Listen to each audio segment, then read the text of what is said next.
Yes, sir. Okay. Good evening. We'd like to call the meeting to order. Good evening. This meeting is being held in accordance with the schedule of meetings adopted at the organizational meeting held January 4th, 2023. Adequate notice of this special meeting of the Kenilworth Board of Education has been provided to the Home News Tribune, the Star Ledger, and the local source on January 12th, 2023. A copy has been filed with the Kenilworth Borough Clerk, posted in the board office, Kenilworth Borough Hall, Brearley and Harding Schools, as is provided by the Open Public Meetings Act. The purpose of this evening's meeting is to review the 23-24 proposed budget. Multiple board committees have been reviewing the budget with the administration, and this will be an opportunity for the full board to review the budget. Thank you, Mr. Ganella. Salute to the flag, please. Please rise. Thank you. I pledge allegiance to the flag of the United States of America and to the republic for which it stands, one nation, under God, indivisible, with liberty and justice for all. Mr. Ganella, can we please have roll call? Yes. Biner. Here. David. Here. Drogan. Here. Ferrara. Haberther. Here. Madati. Here. Panici. Here. Tiers. Here. Zimmerman. We have quorum. Very good. Do you want to start, Mr. Ganella, with the budget review, or? I think, Mr. Arlington, you want to start off with something? Please. Good evening, everybody. As we enter the home stretch of budgeting season tonight, board members, you'll hear a high-level overview of highlights that members of the leadership team shared with the Finance and Facilities Committee and the Personnel Committee over the last few months. The requests reflect our commitment to our district goals, which we have here, including support for innovative teaching and learning, student engagement, and student achievement. I believe the highlights you'll hear tonight have the potential to yield high-impact student outcomes. To get to this point tonight, we've anchored our work in zero-based budgeting, a zero-based budgeting mindset to maintain academic, athletic, and co-curricular programs for kids. This work nests inside a fiscally responsible budget that is mindful of the referendum and its impact on the school and the larger community. In sum, as it relates to professional learning, you'll hear more details about our professional coaching and learning work across grade levels tonight. At Harding, you'll hear more about the deepening of our literacy efforts and the impact of putting technology in every kid's hands. At Brearley, the administration will speak to how the budget reflects a continued concern for student engagement, not only in the confines of the classroom, but in ensuring students feel part of the school community. Additionally, as sort of a continuation from their presentation the other night, our Student Personnel Services Department administrators will highlight our response to growing mental health concerns and our efforts to broaden opportunities for students through expansion of programming. Finally, in athletics, you'll get more information on the very real impacts of inflation on the overall programming through the cost of busing and officials. I'd like to thank the team in advance of their presentation for their thoughtful work in continuing to dream big about what our students need, not only need, but what they deserve too. I also thank Mr. Ganella for putting it all together, always with an eye on supporting the instructional team's vision while minding the financial shop, so to speak. With this preview in place, I'll turn the presentation over to my colleagues, starting with Mrs. Heipel, who will speak to the Curriculum and Instruction Department's budget priorities. Good evening, everyone. So I'm going to talk just high level about some of the professional development and curriculum work that we are looking to budget for next year.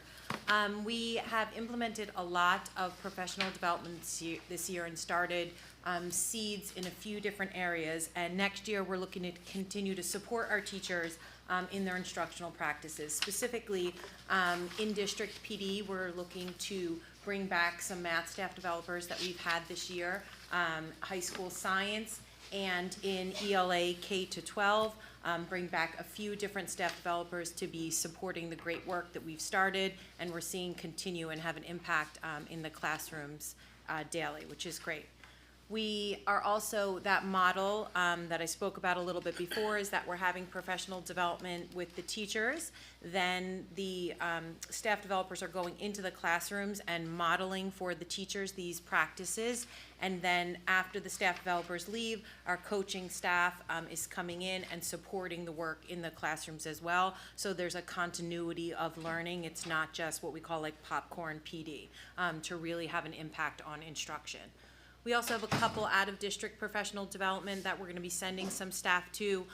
One of the big ones is morphology, which is an extension of the Orton Gillingham type work that we've been doing in the lower grades, and now we're seeing it have a great impact on kids and their contributions to their reading skills. And so this, as these kids are moving up, the upper grades will be trained in morphology, so that we'll continue seeing that great growth. In math 3 to 6, we're going to be sending the teachers to a series of math workshops called Conquer Mathematics, where they will be studying different standards bands and the best practices around delivering those to their students. And then various teachers have requested to just go to specific trainings in areas of need that we are happy to support.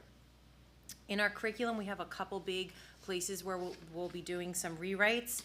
Middle school science is a full rewrite of the curriculum, as well as getting a new program to support it. We're really excited. We've spent months and months putting some trials in, getting different programs in. The kids have been giving us feedback, the teachers have been giving us feedback, and the new programs that we're looking at are really holding the kids accountable to being, to their scientific literacy and inquiry work, so we're excited about that.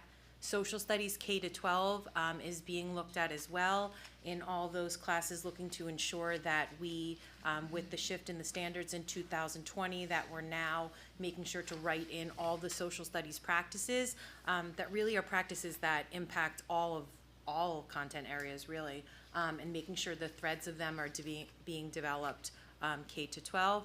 And then we're adding a couple new courses up at the high school to help ensure that our kids who are moving into the AP courses are getting extra support in AP seminar and an AP math class to help build, again, support and success towards our AP students. Thanks, Sam. Maybe a question or two? The board member? Sam, just a quick question. I know you, your team was vetting some new potential math. Is that something that is included in this budget, or Yes, maybe for? it's okay. included in this budget, and so far we're teetering between two. We're doing another trial session, but it's included in there, and it's like it's for 3 years, across 3 years, so you'll see that as a big bump under the textbook and online. It's the middle school science program. Okay, great, thank you. Yeah. You mentioned the textbooks, and we got a sort of a large increase Yep. in the textbooks. Can you just go over exactly what we're getting for the rest of the board? I know you spoke to us the other night, so. Yep, yeah, But I don't know sure. if the other boards got the textbook increase. Sure, so almost $100,000 of that is this middle school science program. It's for 3 years, it's for grades 6 to 8, and included in that is the textbooks, the online textbooks, so hard copy online textbooks, all of the online resources and programs, which is something we take into great consideration, especially after COVID, making sure that we have opportunities to be extending the work that we're doing either into the classrooms or just in various platforms, how we found kids have been successful. So the textbooks, interestingly, are also the workbooks in one of the programs that we're seriously considering, which has been, we've interviewed other districts that use these programs, has been very useful tool that they have found. We can look at them now in over 60 different languages. These curriculums can be translated to. All of the support things like the assessments, we're able to tailor for any kids that need it on all different tiers of intervention. So it's and professional development will be provided for some of that as well. So there's the textbooks, the workbooks, the professional development, and then all of the lab materials. So we are moving, we are a lab-based science, but these science are really upping the level of our lab game, let's say, a little bit. So all of the materials for 3 years for all of the sciences are also included in that cost. Great, thank you. Can you Absolutely. share what the program is? Amplify Science is one of the ones that we're looking at, and then McGraw-Hill still. We looked at lab aids as well, but the teachers did not give good feedback about that. Anybody else questions? Thank you, Sam. Thank you. Mr. Bernowski will share some highlights next. Yeah, good evening, everyone. Harding budget really didn't change much from last year. It's really just the nuts and bolts of what the teachers need in order to educate the kids here at Harding School. We're still very proud of our language arts rollout, where 4 years ago we started out with our Orton Gillingham program. And to date, we have all of our K-3 teachers certified in Orton Gillingham. That's that early childhood phonics-based multi-sensory approach to teaching reading. We've really seen great gains in our home assessments in terms of the teachers that are using this approach to teaching. We've had 2 staff members join the K-3 team this year. Right away, we got them trained. So everyone up to date, K-3, including special education teachers, including ELL teachers, and including our interventionists are all trained in Orton Gillingham. Mrs. Heimpel has done a great job of taking off where our old CNI team have left off and supporting our Harding staff in our reading and writing program. As you can see, it's been phased in. We're in year 3 of our reading program and year 2 of our writing program. Mrs. Heimpel has worked very closely with our school-wide coach and has given our staff professional development to continue for them to master the skills in those programs that are supported by the things that are in our budget. A lot of the things, being that it's multi-sensory, need to be reordered every year. There's sand, there's sandpaper, just so the kids can, feel what they're writing, and just have different approaches to teaching that. And lastly, one good thing that came out of COVID is now Harding School has a computer for every student in the building. For K-3, we house those computers in the classroom. We have 1 computer for every kid in the classroom. But for starting in 4th grade, we give the computer to the student along with the charger, and they're responsible for taking it home and bringing it back to school, and that's kind of like a part of their backpack. So our tech department has a cycle where they cycle in and out Chromebooks. So in 4th grade, our students get a brand new Chromebook, and I think that Chromebook carries them through about 8th grade, so like a 5-year cycle, and they'll get a new device in high school. But we're very, it opened the door to new opportunities for both our students and our staff having all of those devices at our fingertips.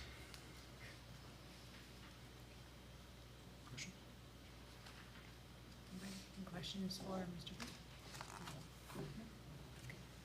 Thank you, Mr. B. Thank you, Mr. B. Mr. Davis.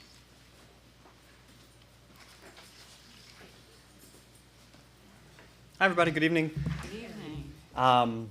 I think 3 years ago, our students were taking typing, and now they're taking esports, right?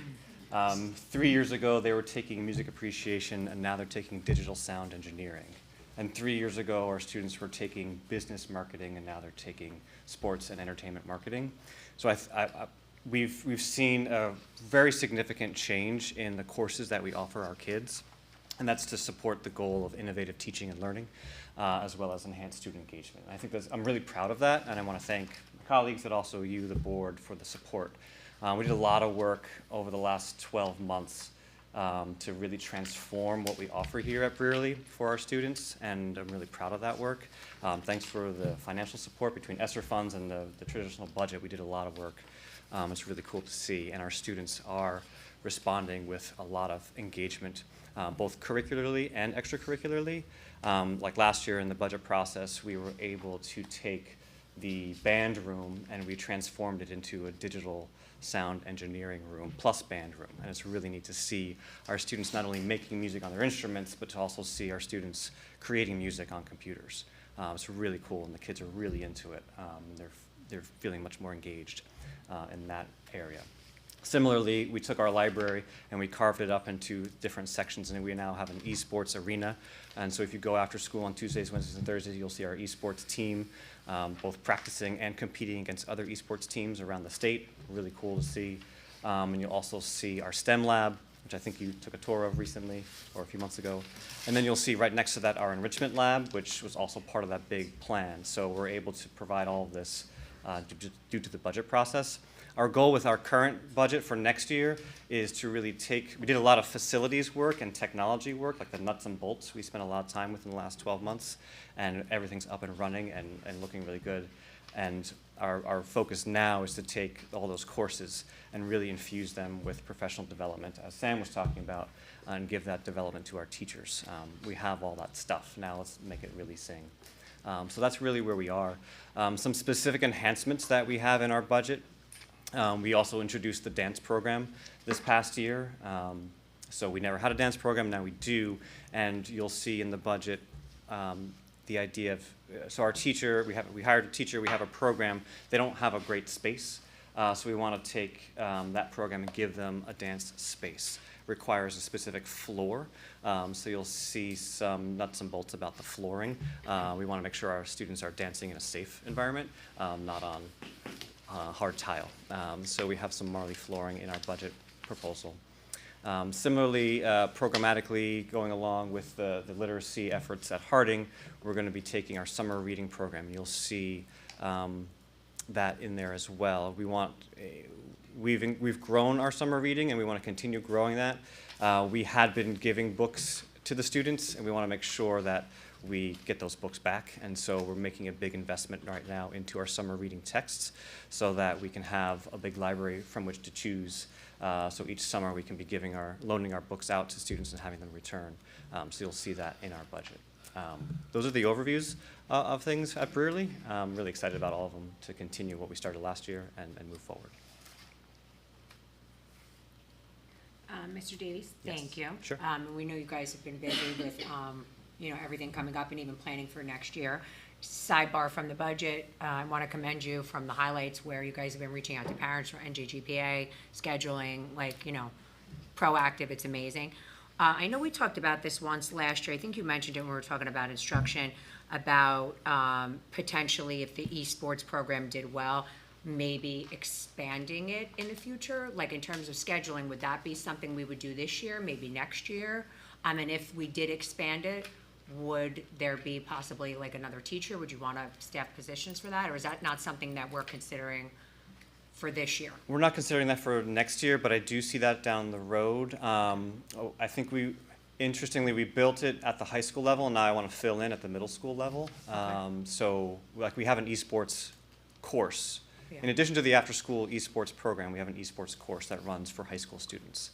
And I'd But like if we added, do you think we would need more, like another teacher, or would we need special training for them? Or I is the think we would need program special kinda training for a develops? middle school person. I don't know that we would need an additional staff member, but more training in that area. What does that look like for 6th, 7th, and 8th graders?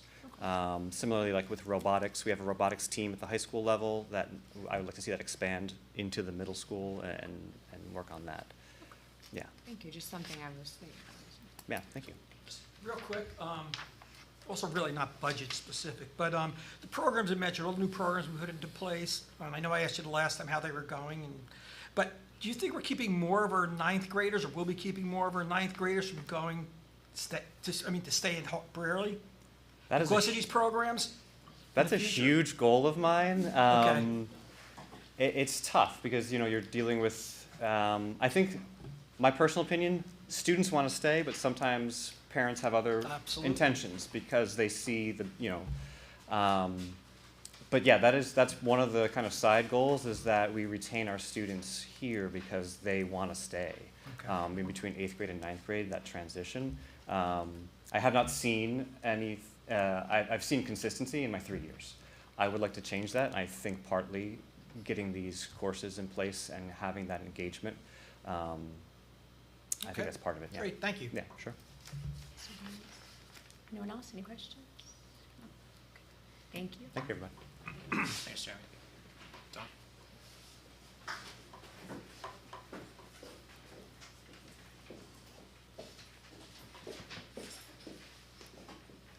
Hi. So this is, I think, the 3rd year we've talked about mental health. 4th year we've talked about social emotional learning. And a major component of the special education and guidance budget is really just enhancing some of the programs that we have and filling in some gaps. It will also include a continuation of mental health services and partnerships for the foreseeable future of both schools. You may remember that in 2020, we began the partnership with Care Plus, intending that to be a shorter-term measure for high school students impacted by the pandemic. And then quickly after that, we ended up with Tri-County at Harding Elementary School, again for the same purpose, to help students reintegrate back into school. What we're finding is that that need is not subsiding, even though we are gaining more time away from the pandemic, and we're still seeing the same level of need and in some cases increased needs.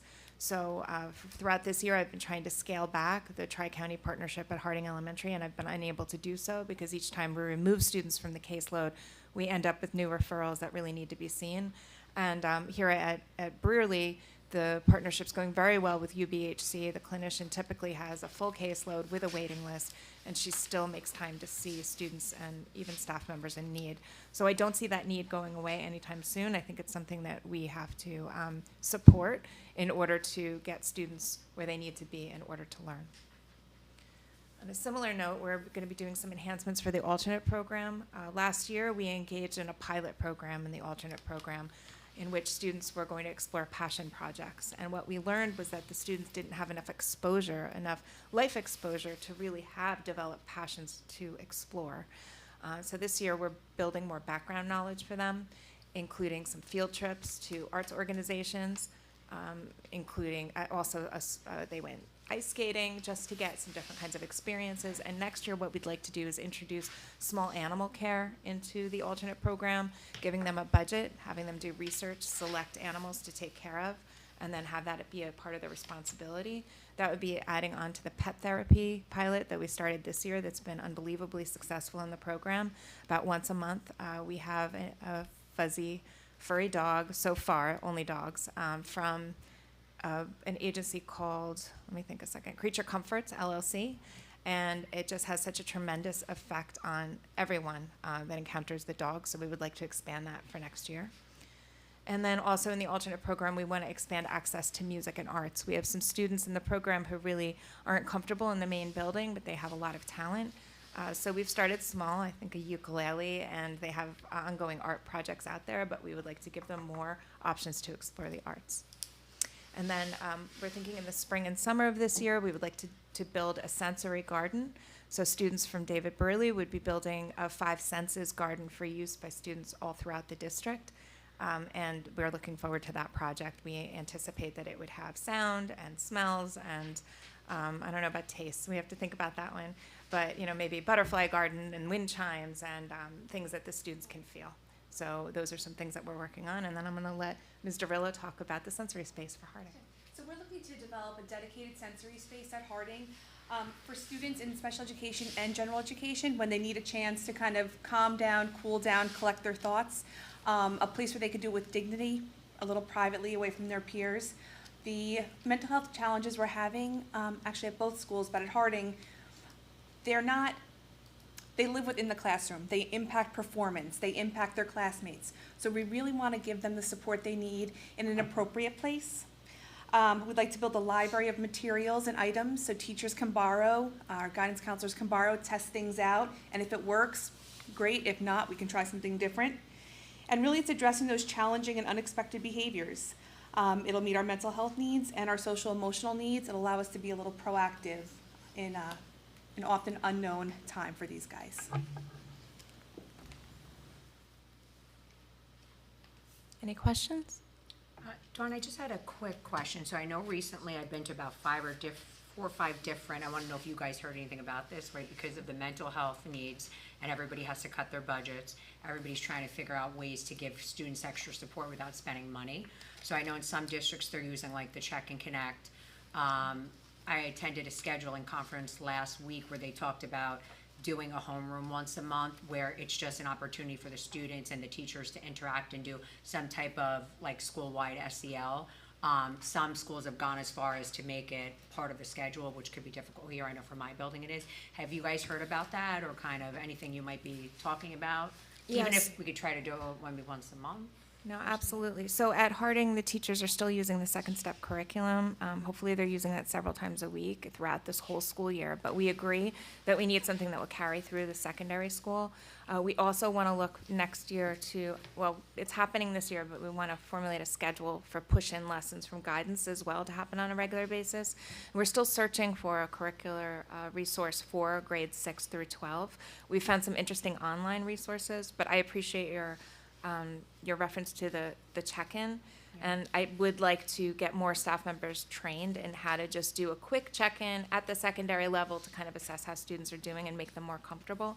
There's actually a training, it's a 3-part training, and I can't think of the name, that some local school districts have done. And what it does is it provides teachers with enough background to identify a student in need or crisis very quickly without having to have that mental health background. And from what I gather, it helps the teachers feel more confident in addressing those needs and not just trying to, distract the other students or do something that might be counterproductive. So I think all of those ideas are great to build in support. I'll send you, there's a couple of websites that are free, that they have, some just school-based, like, activities that you could do. Maybe it could just help, because we know there's such a need. We'll take all the resources we can get. Thank you so much. Thank you.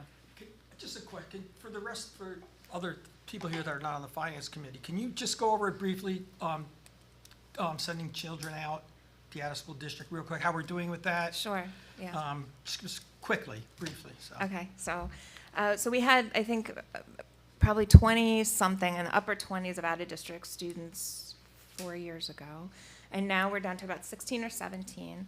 A lot of that is because of the alternate program. We're able to keep students in the district where they might have gone out otherwise, especially given the pandemic.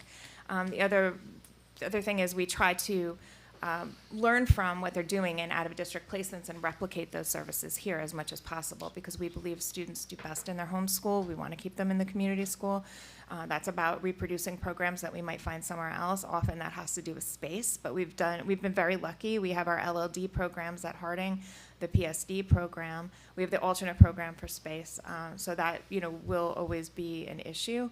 And I guess the rising need that we're seeing now is that we're just seeing a lot of preschool students come in with more significant disabilities. So what this will look like for their trajectory, we can't really anticipate, but we can say that the students are accessing more intense related services at a higher frequency. They're having more significant behaviors in the classrooms, et cetera.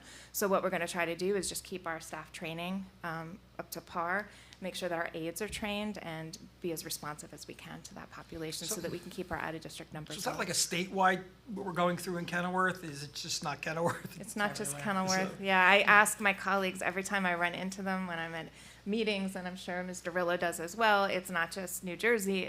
I think it's worldwide, really. This is going to be an impact.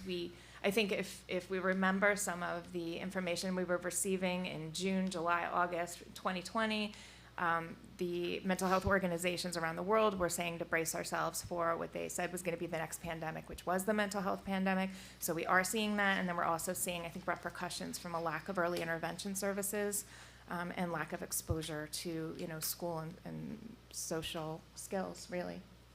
So the more equipped we are at keeping kids here, the better we're going to be, so, good, okay, thank you. Absolutely. Related services are, for those of us who don't know. Sure, speech, occupational therapy, physical therapy, counseling, behavior supports. Thank you. Thank you. Okay, Mr. Miller is last.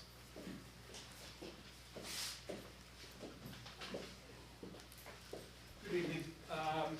Since I've been the athletic director, the athletic budget has been pretty consistent for probably the last 15 years. This year, though, as was mentioned earlier, just with the cost of doing business, we've had quite a few things go up pretty significantly. Transportation is one, busing. But we also saw a pretty significant increase this year in the official fees. I'm going to say probably about on average about a 15% increase in our official fees.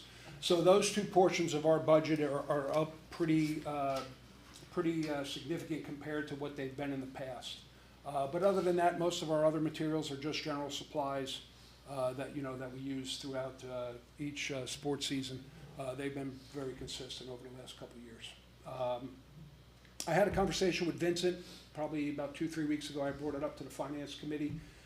Jonathan Dayton, we co-op right now 3 sports with them, swimming, gymnastics, and wrestling. And I had a conversation with their interim athletic director about 3 weeks ago that there's talks of them making changes to the co-op, probably with swimming and gymnastics, only because the cost of those 2 sports are very expensive, because you have to rent facilities and you have to outsource where you practice. So right now, I'm not 100% sure that Dayton is going to want to continue to do swimming and gymnastics. Currently, this year, we only had 2 gymnasts and 2 swimmers. In years past, we had a lot more swimmers, but for some reason, that number has gone down. So overall, for the program, I mean, it'll hurt, those 4 kids if we no longer have that option with Dayton, but I don't see it, being something that we'd be able to finance. If Dayton asked us to help finance a program like that, it would be extremely expensive. And knowing kind of where we are in terms of budgetary items and all that those programs may disappear for our kids. Wrestling has not been discussed because honestly, it's not that expensive of a sport. The only thing that Dayton really does for wrestling is they transport their kids here. I don't know if they may bring up asking us to help with transportation costs, because they used to come and pick our swimmers up. So what they would do is drop the wrestlers off, pick up the swimmers, and then go to swim practice. But if they are not taking swimmers to swim practice, I don't know what is going to be the way that their wrestlers are going to get here for practice and matches.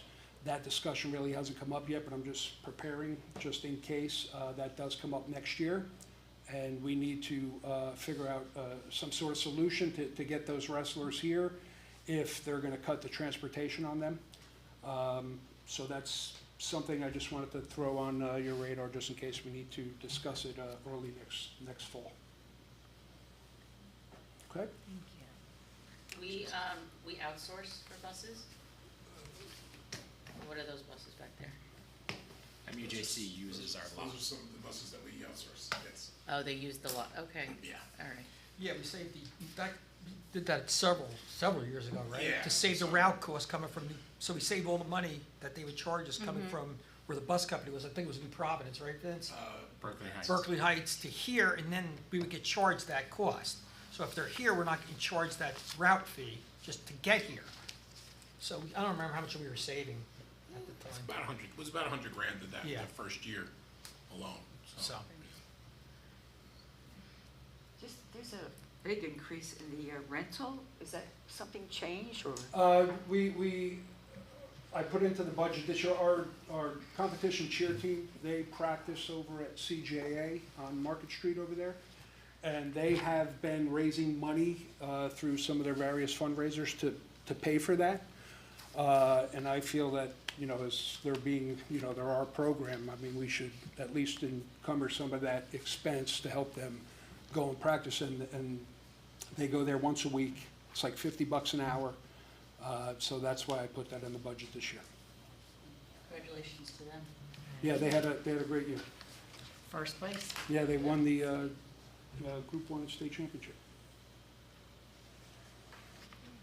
Questions? No, good question. No, it's not on topic. Oh, Just give us a hand up later. Thank you, Mr. Miller. Okay, thank you. Okay.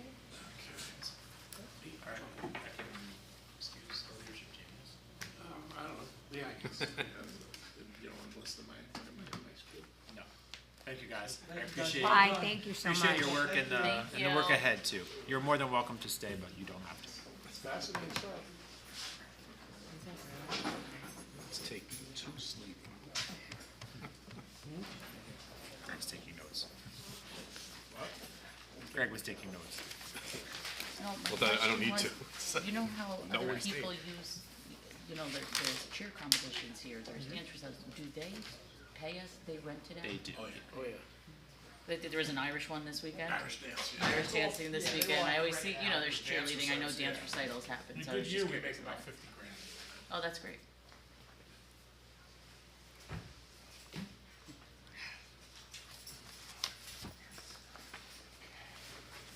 Even the summer. Good evening, everyone.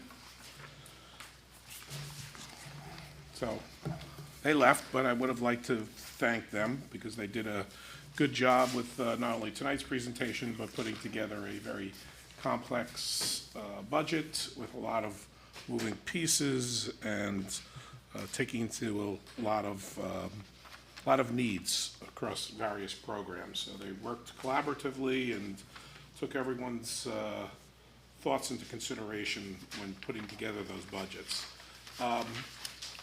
So tonight, I'd just like to, Vince, yes. when you start, like this page 2 is not readable at all. Will that be somewhere else larger? This page? Well, I don't know if it's that. I mean, I'm just saying, this is, What page are you looking at? right here, this is page 2. Like, this is a joke. I can't see that at It's all all. in your packet. That's what I want to It's know, in your- okay. it's in your packet. Thank you. Yep.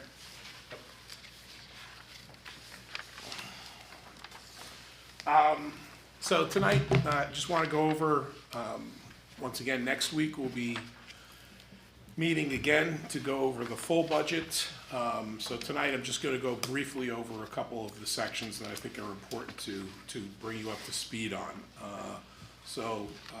Tonight was really, the focus was on phase 1 of the budget, which is the administrative budget, but I will be touching upon phases 2 and 3, which are the salaries and school business administrator documentation. And then next week, we will adopt the budget for submission to the executive county superintendent. Multiple committees have been working on this budget, as Mr. Arlington said. The finance committee has met several times to review the phase 1 budget, as well as the school business administrator's documentation portion of the budget. And the personnel committee met to review the staffing and the salary projections earlier in February. So from the March 13th approval to March 20th is when we submit the budget to the executive county superintendent, and then it moves rapidly through advertising and then the public hearing, which would be the final adoption of the budget on April 26th at the public hearing. So that's just a brief timeline of where we are. To go over the phase 1 portion of the budgets, which you just spoke about, philosophically and programmatically, they had the opportunity to talk about that. This is what it looks like numerically. It is up about $334,000. A lot of that had to do with those textbooks that Mrs. Hempel was talking about in her program, as well as some of the mental health issues as well. Phase 2 is relatively not too bad this year because we did not add any additional staff. So there was no challenges of adding those staff. Our staff that we have now will be the staff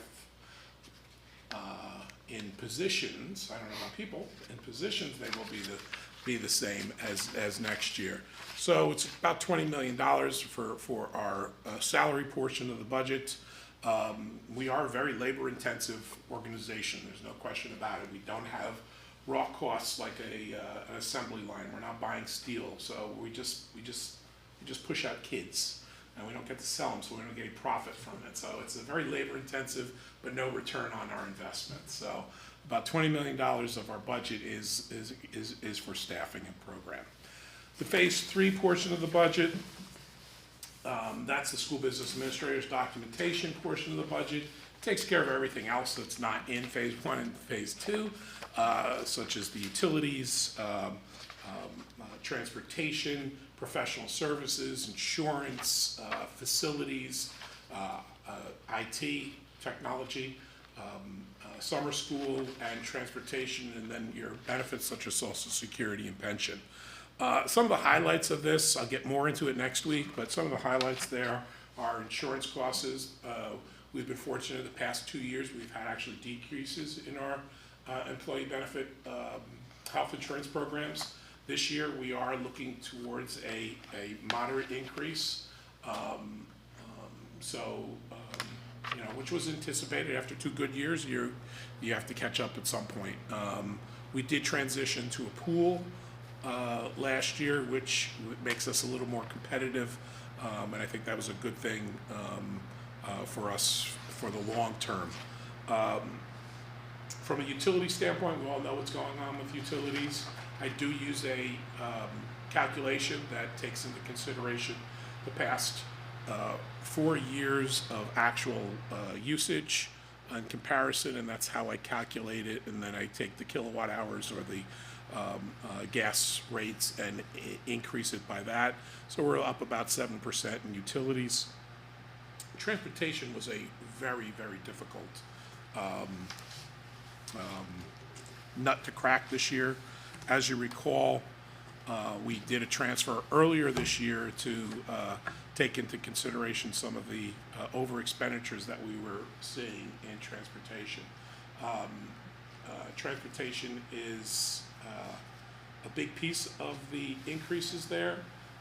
It's up about 42%, and it's not really only rational or logical explanation to this is that the contractors, the transportation contractors, are trying to recoup their costs from when they were out, did not transport during the years of COVID. So this is their opportunity to make up for some of those costs, and I think they are taking advantage of us, to be quite honest. We've had multiple meetings with the members of the Department of Education, some people from transportation, trying to look at this. We bid these, or we use our Marsh Union jointure. The Marsh Union jointure routes are better than the bid ones, but there's just limited number of the Marsh Union jointure ones. So the Marsh Union jointure, in their formula, they don't build in profit because we're a member of the Marsh Union jointure, whereas the Ed Services ones that we bid, there's a profit motive for those contractors, and that's where they're trying to recoup some of the costs. So the majority of the increases are in the Union County Ed Services routes, not the Marsh Union jointure routes. And then finally, as Mrs. Kukolo alluded to, another big piece of the puzzle is the mental health component of the budget. We're spending a lot of money on mental health this year and projecting next year. Fortunately, we do have some ESSER money that we're using to offset some of those costs this year and for next year, but this is something that's not going to go away and that we have to grapple with probably in the 25-26 school year moving forward. So, you know, I've been talking for the past couple years about the financial cliff that we're rapidly approaching. The fact that state aid that's being phased in, that at the end of the 25 school year, it was supposed to be the last year of the phase in. That financial cliff is getting really close, not only because of that phase in, but because of what happened with our state aid this year. And I'll be reviewing that in a second. But first, I just wanted to point out that we're using to bridge the gap a little bit of the difference between where our cap is and where we need to be with our tax levy. We're going to be utilizing that 4%, 2% of our 4% surplus to offset the tax levy. If you recall, during COVID, the state allowed us to increase the allowable cap from 2% to 4% in anticipation that school districts were going to need these monies to offset some COVID expenses. And we took advantage of that. We had the opportunity to do it. We put the money in there, but we did not really need it.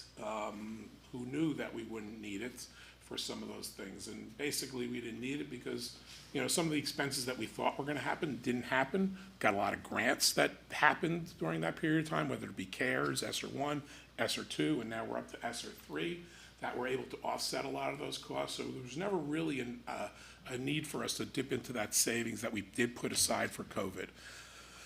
But now we're at the point where the state says, okay, those 2 years are up, now you have to go back to your 2%. So we're going to be forced to use that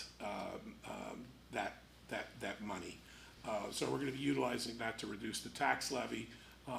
Had we gotten additional state aid, we could have talked about some other scenarios, but we didn't. So right now, we're just going to be utilizing that to offset the tax levy, which is fine for this year. We have a very reasonable tax increase projected, which I'll talk about more next week. But that does put us into a more difficult situation of meeting that budget cap next year, because we're not going to have that amount of free balance to the magnitude that we did this year. Talking about state aid, we did have a minor increase of $102,000 in state aid, and that was basically because we had a $203,000 increase in choice aid. And the reason we got a $200,000 increase in choice aid was because we lost $100,000 in equalization aid. You have to realize this calculation, these formulas are all tied together.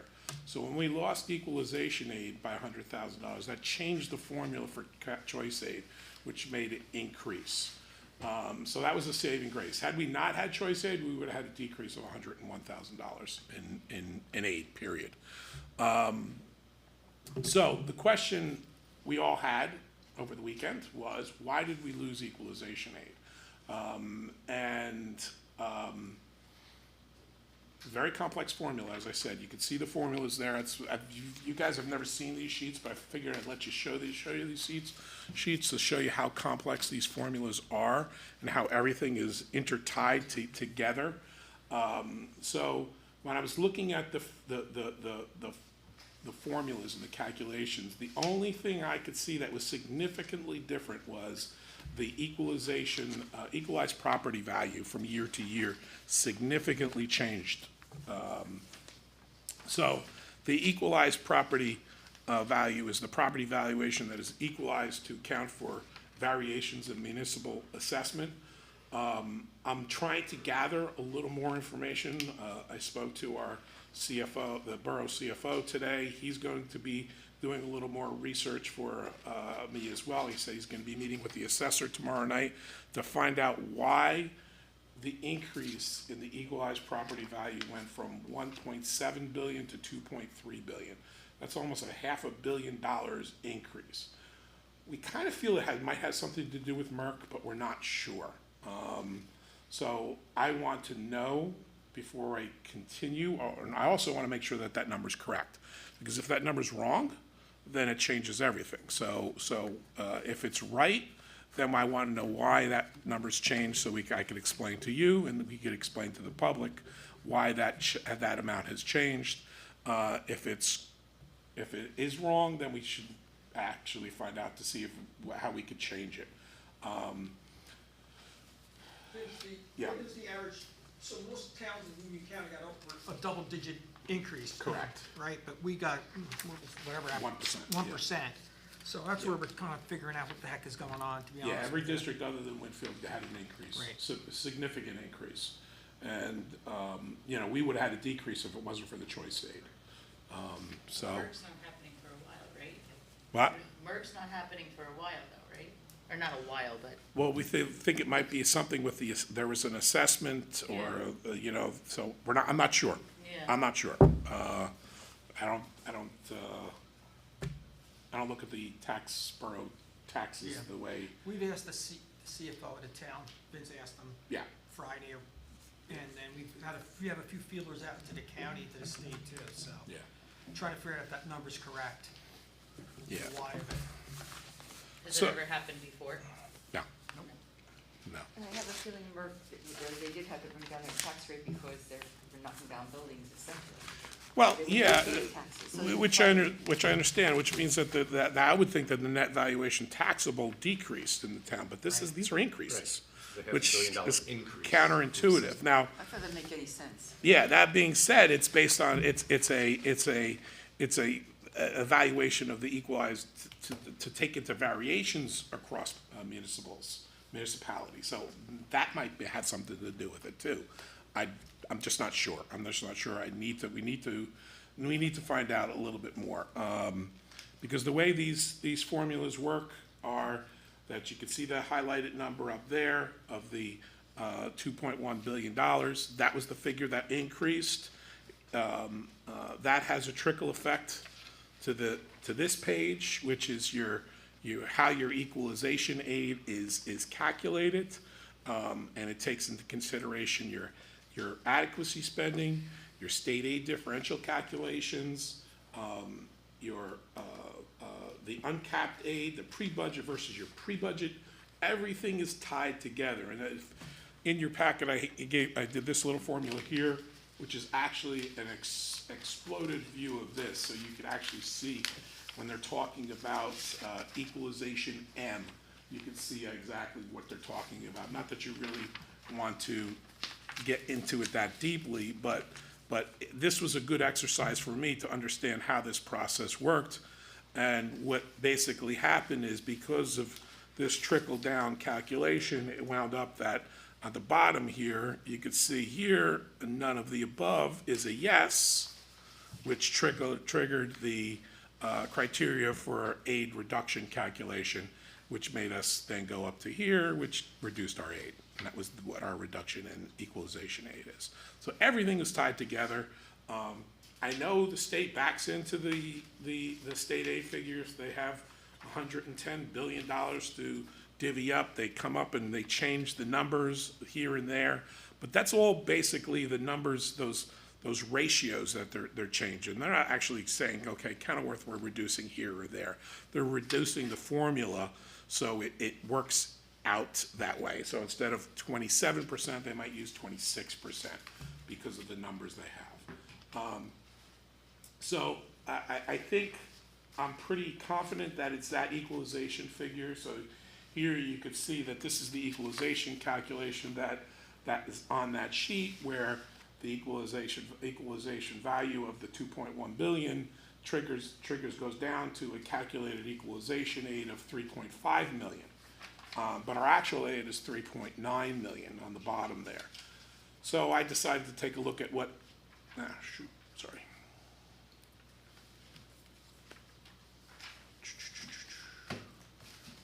All right. 2.4. Yeah. So I decided to do a hypothetical to say, well, what happens if we didn't really increase that equalized valuation by the 20%, but only increased it what we normally would go up like a 5 or a 9%, which this is projecting a 9% increase, to see how that would fall into that calculation. And you could see here that that formula breaks down to the equalization now being 4.8 million, which we would have gotten 90% of instead of the 3.5. So big difference there. So that's my fear, is that if this continues, we're going to actually lose aid again next year.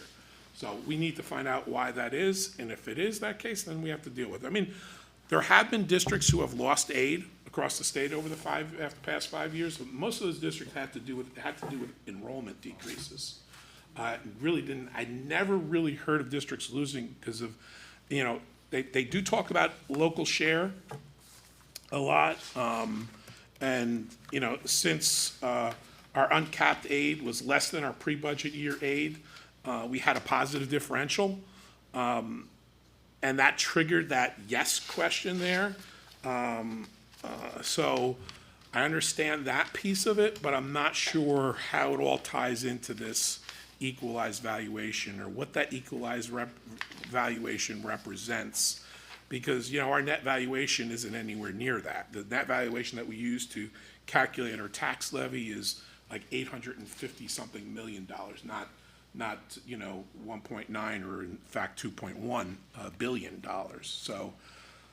So that's basically what I have for you this evening regarding that. Hopefully we'll have some more answers for next week. Any questions regarding that?